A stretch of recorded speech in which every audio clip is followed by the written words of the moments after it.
Ayan, uli isang magandang morning sa ating lahat. Ayan, mainit ngayon. Araw ng Sunday ngayon. Ayan. Ang gagawin natin dito, final check up na to kasi finally natatapos na rin to.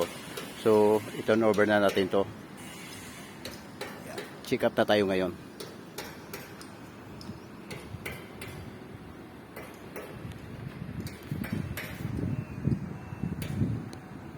Ayan.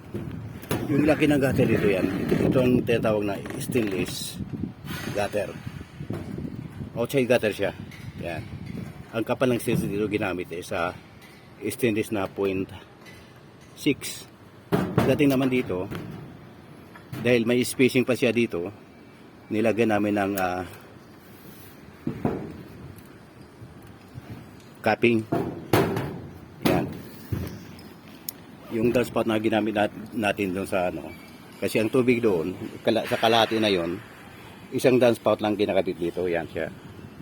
Yung laki ng downspout, yung downspout kinabit ngayon dyan, 10 inches yan ang laki.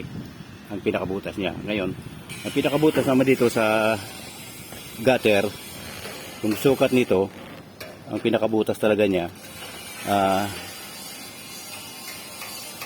20 inches to. Yan, ang laki ng butas. Yung sumalo naman sa ilalim, yung sabi na downspout, ang laki naman ng butas ng downspout yung ginamit natin ngayon. 10 inches din yon. Ayan siya. Yan, capping.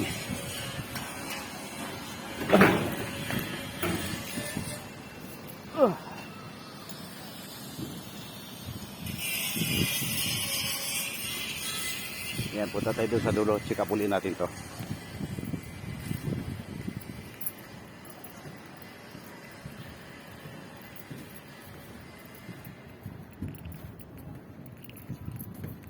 Yan, may mga dikit na silat niya, mga joint ng gutter natin. Yung stainless gutter may silat na yan. Sealant.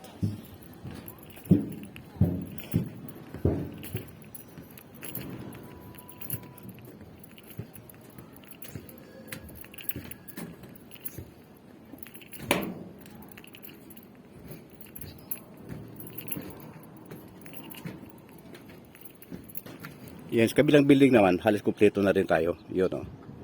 May capping na rin yun. Ayan. Ayun, sa baba, may ventilation.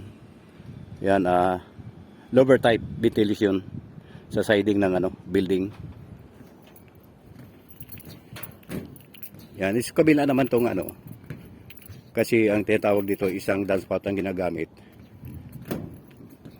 Dito sa isang doon sa dulo na yon, dito kita na to, lahat na tubig doon babagsak doon sa yon, yung downspout, yun siya. Tapos yung kalahati naman dito na tubig, doon ang papunta sa kabilang dulo naman. Doon may nakabang dito na downspout doon na 10 inches. Malaking downspout yun.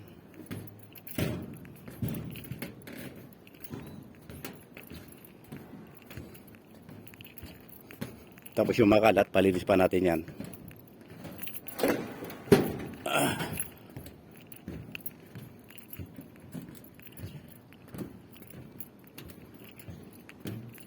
Yan. Kung anong proseso natin sa kabila, ganun din dito sa kabila. Yan. May nakabag din tayo na 10 inches na downspout. Yan.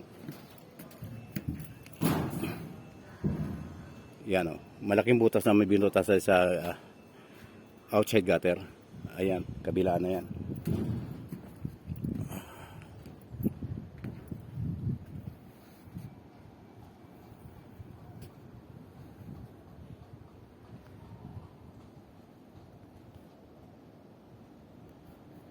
Ayan.